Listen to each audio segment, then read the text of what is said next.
Hi everyone, this is just a quick video taking you through how to write an email for anyone who is struggling with any aspect of either the functional skills or GCSE English. So we're going to think about a key question that you might get with functional skills. It's writing an email regarding a charity day. So this is specifically aimed at anyone that is studying for level 1 or level 2 for functional skills, but it is also really important for anyone who's doing GCSE English because it covers a lot of the skills and a lot of the tricks and tips that you need to pay attention to whenever you're formulating any form of writing. Now let's take a look at the kind of skills you're going to be assessed on and the typical kind of mistakes that you need to avoid. So first of all then, the main thing you need to think about when you're doing any kind of writing task is just making sure that your writing is clear and it's coherent. So we just mean by that you can actually make sense of what you're writing. And that might seem a little bit obvious, but when we're panicking, when we're worrying, especially when we're in an exam situation, it's really easy to get kind of stuck in this rut of just constantly getting everything down quickly. But you must make sure that it is clear and easy for the examiner to read. Use a range of techniques to support your writing. Now, if you've watched any of our previous videos, you might be aware of us going through things like the forest techniques or go massive techniques. Now, these are really important techniques that you need to be using in your writing. When it says there, use a range of techniques, we mean that you're using maybe 5 or 6 within your whole piece of writing for this assessment. If you'd like any more help or guidance on those, then please do check out our other videos that go through those in a bit more detail. Use your spelling, grammar and punctuation effectively. So you will get marked down if you spell some words that are quite commonly misspelt. So things like there and there. Things that people get stuck on quite on an everyday basis. And the reason why you get marked down on these is because these are real important words to use in everyday life. So you need to make sure that you're using those effectively. You'll also, though, get marked positively if you're able to spell more complicated words effectively. Likewise with your punctuation, if you're just using things like full stops and commas, then you're not going to get loads and loads of marks for that. But if you're using more sophisticated forms of punctuation, things like your colons, semicolons, parentheses or ellipses, then that's an easy way to get a few more marks awarded for your exam. Write in the appropriate form.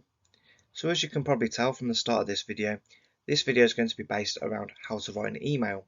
So you need to make sure that you're using the kind of organization or presentational features that we associate with a normal email. And think carefully about how you structure your writing. We just mentioned the form, and that does affect how we structure it, but when we structure it as well, we think, how are we going to lay it out? How are we going to actually present the information in the most effective way possible? And that's really what we're going to focus on a little bit more in depth on this video today. So what mistakes should you avoid? Avoid having more than one idea in a paragraph. And a lot of the time when we're in our exams, people tend to just get ideas down as quick as possible, and unfortunately that does affect the structure. So if you have multiple ideas, just make sure that you're keeping one idea per paragraph. When you're ready to move on from that idea, then that's the time that you should change your paragraph in your writing. Don't rush. Now this often seems like kind of silly advice, I suppose, especially when you are stressed out in an exam situation, but rushing is just going to make things worse often, and it forces you to kind of forget to include some of those key language techniques, or even to get you to think about how to structure the most appropriate way. If you finish early, always read back through your response. Check things like your spelling, your grammar, your punctuation, and you can see there in the actual bullet point that I've put spelling and grammar there in capital letters, and that's because when you look at the mark scheme, it will say SPAG. So SPAG stands for spelling, grammar and punctuation, and it's a really important thing to be able to develop, especially if you're a functional skills student, because this is going to help you so much in the broader sense of your life in terms of employment and all those other kind of things that we need English for as well. Why is structure important in our writing? So firstly, structure helps us to organise our thoughts and ideas, organise our presentational features effectively, and it helps our writing to flow and keep the reader engaged in our writing. So this is really something that's very, very important. So it's not something that we can neglect when we're actually thinking about producing our response. So it's not just about what you're physically getting down, it's also about how you're actually organising it, and are you organising it to get the best kind of marks in your response. A good thing to do is to try to recall 3 different types of sentence structures. Now these are going to be very important because it affects the tone and the mood of our writing, so it's really important that you know these. If you're not too sure, don't worry about it too much because we're going to go through this now. Look at the 3 different sentence types below and make notes on any you're unsure of. So the first one we're going to look at is a simple sentence. So this is a sentence consisting of only one clause or idea with a single subject and predicate. Okay, so if you're not too sure what that means, basically a simple sentence is going to be a very short one. Now we can use these for dramatic effect and to help reinforce the message that we're trying to convey. If you're saying something really, really important in your writing, then a short, simple sentence helps just define the point that you're trying to make. A full stop there gives them that moment just to think about the message you're trying to get across. The next one is called a compound sentence. So if you study something like biology, for example, when you put 2 things together, then you get a compound. So it's about putting things together in that sense as well. So a compound sentence, this is a sentence with more than one subject or predicate. Okay, so a simple sentence is nice and short. A compound sentence is going to be just a little bit longer. You normally have a word, a connective like and or but, just to link 2 different ideas or subjects together. And the last one, a complex sentence. So this is a sentence that contains an independent clause and one or more dependent clause. So if we think about that in very, very simple terms, your simple sentence is very short. Compound sentence is a little bit longer, usually with a joining word like and or but. And then a complex sentence is a really long sentence that we normally use to show excitement, anger or passion, and it normally makes the reader speed up and it makes them read it in a very fast, dramatic kind of way, and that can be really good and really effective if you want to emphasize certain points in your writing. Now that we understand the 3 different main types of sentence structures, it's a good idea to try and stretch and challenge yourself and think about how can you use sentence structures to show your views and opinions. So this isn't something that we often think about when we're doing our writing, but it really has a dramatic effect on how people interpret our words and our message. Look at the example below. How does it sound without an effective sentence structure? So as you can see there, you've got the picture saying so boring, and let's see if that is the case when we look at the example now. So it says, "Hi Brian, I want to talk to you about my favourite subject, English. I like it because it is really fun. I like it when we read articles and blogs on current events. I think you would like it because it can be really interesting." So even though the writer is saying that this is something they really enjoy, it's something that is their favourite subject, and they find it really interesting, we're not getting that from the tone of the writing. Because they've used very simple sentences going throughout it, they haven't used any real engagement in the writing, it doesn't really come across this passion and the excitement that the writer claims to have for the subject of English. Now, however, we're going to look at a more positive one, and we'll see if there's a difference between the kind of sentence structure they've used here and how they've managed to convey the message in a more positive sense. Look at how the response improves when you include some techniques and an effective sentence structure. So not only are we thinking about how we're structuring the writing, so in terms of using simple, compound and complex sentences, we're also going to think about all the other things we've looked at in the previous videos, things like our deforest techniques, are really effective persuasive techniques to try to bring this writing to life as well. So it says, "Hi Brian, I want to talk to you about my favourite subject, English. I like it because it is really fun, exciting and enjoyable. I like it when we read articles and blogs on current events. I think you would like it because it can be really interesting.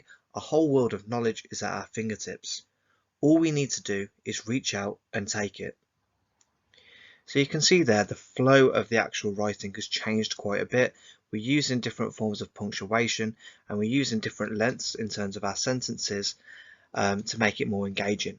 And then when you bring that all together and you think about how you're actually structuring it, and you start thinking about using some of your DeForest techniques in there, you can see how we can make it sound a lot more effective and help get across the passion and that real excitement that the writer feels about that topic. Look at the exam question. As we look through it, think about what are they asking you to do. Now this is a typical question that you might face if you were studying functional skills level 1 or level 2 for English, or even some aspects of the GCSE qualification as well. So the question is actually quite long-winded, so it's important that you look at it carefully and you try and break it down to really focus on what they want you to talk about in your response. So first of all it says, "Hi everyone, next month we're having our annual charity day. We're thinking of raising money by washing cars, wearing silly clothes and having a cake sale. What do you think of these ideas? What are your ideas for raising money? Please also know what you can do to help. Can't wait to hear from you, Sam." So that is the first statement that you're given. Okay, you can see there that there are a lot of different elements in it. The main focus is the bit at the start here that they're having an annual charity day and they want to raise some money. They give you a few options to talk about in your writing as well. So they talk about washing cars, wearing silly clothes and having a cake sale. And it asks you to express your own opinion about these ideas. And then it goes further than that and says, what are your ideas for raising money? So this actually tells me that in my response, I don't just have to speak about what's in the question. I can also volunteer some ideas, some different ways to help raise money for their charity day. So now if we look at the main writing task, it says, write an email to Sam about your ideas for a charity day. Now the key thing to notice with this is that it's clearly said the form that it wants you to write in, and that is very clearly in an email. So if you're unsure about how to set those out, please check out other videos that go into that in a bit more detail. In your email you should. Now these bullet points are extremely important because the examiner is actually giving you a hand here by saying this is what we think you should talk about in your response. So give your opinions on Sam's plans for raising money, suggest other ways of raising money, and say what you can do to help with the charity day. So it's given you quite a broad spectrum really of the kind of things to talk about. It's important when you face a question like this that you're able to come up with ideas quite quickly. The quicker you're able to come up with your ideas, the better, because it means you're going to have more time to spend thinking about how you're structuring your response and also how you're writing it as well. Once you've attempted to write your own response, it's a good idea to come back to this video and have a look back over the mark scheme. The mark scheme is a really important thing for you to have a look at if you are a current learner of any level of functional skills, because it's a good idea to just understand, where your marks are awarded really. Okay, so you can see here at the bottom of the mark scheme, it's only worth 1 to 4 marks. So it says communicate some information, ideas and opinions with some clarity and awareness of purpose and audience. And the key word really that they're using, and it's the same kind of language they use when they're doing the GCSE, is this word some. Now that implies that you're not being completely clear in your writing, that there is some clarity, but it's not altogether making sense. So if that is the case, if that is the kind of thing you do in your writing, it's something you need to go back, revisit and make sure you address in your next response. Use the appropriate format and structure for the audience and purpose to some extent. So when it's talking about the audience, who is it you're aiming it to? And are you actually speaking to them in the correct manner? Use the sentences with some range and accuracy. So we spent the large part of this video having a look over our sentence structure. So we're talking about ranging up your sentences using a different variety there as well. Use a simple vocabulary appropriate to task. So have a look back over the response you wrote. Are you using the most appropriate adjectives, or could these be improved in any way? Use the example below to begin your response. So if we have a look at the student response then, what I'd like you to think as we're going through this is this the kind of thing that you could use when you're attempting your own response for this question, or is there some things that you might change or adapt? If that is the case, that's absolutely fine. You just use this as a starting point to get yourself going in your own writing. So it says then, "Hi Sam, I think it is fantastic that you are throwing a charity day. Let me just say how amazing selfless, and generous it is that you put this on each and every year. Thank you for allowing me to be a part of it. I have some wonderful ideas to help raise money. So if you think about the student response that we just read through, they're trying to actually incorporate a lot of the different ideas that they're going to speak about in the rest of their writing. They've used a few of our persuasive techniques. You can see there that they have a wonderful example of a group of 3 where it says how amazing, selfless and generous it is that it is put on every year. And we're also utilising our understanding of sentence structure as well to make it seem more effective. Now if you'd like further guidance, you can use some other ideas that we're about to look through now, and you can use these to start thinking about how to structure the other paragraphs in your writing. So another example would be, you could talk about arranging a fun run or a sports day to help promote health and fitness as well as raising money. So you're still keeping in the same topic that you need to be focusing on, but you're also thinking about some other aspects that you could include to make this quite interesting in your response. Another thing we could think about is have a baking competition. If you think back to the actual writing task, it did say have a bake sale, so to actually sell cakes, but actually make it a competition, potentially. So the winning cake could donate the proceeds to their chosen charity. And my final idea is get the local schools involved and do a non-school uniform day. And this would be a good example to talk about in terms of raising awareness for the charity, but also making sure that you're still doing the main purpose of the actual email, which is to come up with some ideas to think about how to raise money for your charity. When we look at the next part, this is where we get into the higher marked range for the question. So you've got there 5 to 8, which is kind of the middle band, and then the top of the response is 9 to 12. So communicates information, ideas and opinions reasonably clearly. Again, this is the thing that's slightly annoying about the English mark scheme, is that it says reasonably clearly. So it means you're not completely clear, that you have some clarity, perhaps more than you did than people who are on the lower bracket, but it's still not quite there yet. Use appropriate format and structure for audience and purpose with the use of paragraphs. Okay, so paragraphs, we can see there, they're extremely important. So again, that is referring back to the structure of our writing as well. Using a range of sentences, so thinking about your simple, compound and complex sentence, including complex sentences. So this is what you'd be expected to include, and the higher bracket for the mark scheme there. Use a range of vocabulary appropriate to task. So we've gone from using words like some to words like arrange, which tells us there that you need to be using more intellectual words. So have a look back over your adjectives and check which ones might need improving or grading. Then the top of the bracket then communicates information, ideas and opinions clearly. Okay, so we've gone from using words like reasonably clear to just completely clear. It makes complete and utter sense. It's absolutely spot on. Use appropriate format and structure for audience purposes with effective use of paragraphs. When it says effective use of paragraphs, it means are they actually sequenced, which would mean do they link in and do they make sense and work together? So do they actually make sense when you read the whole of the response together?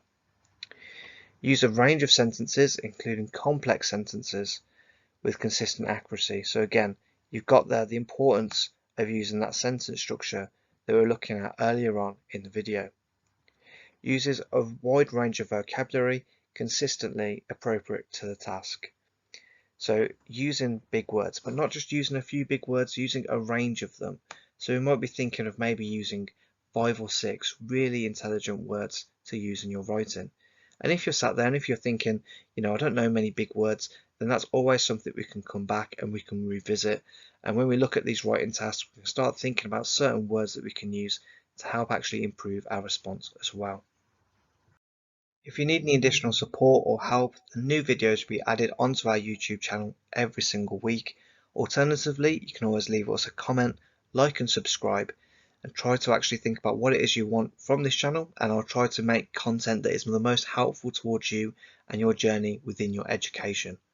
Best of luck guys, and if you need anything, please don't hesitate to get in touch and leave us a comment.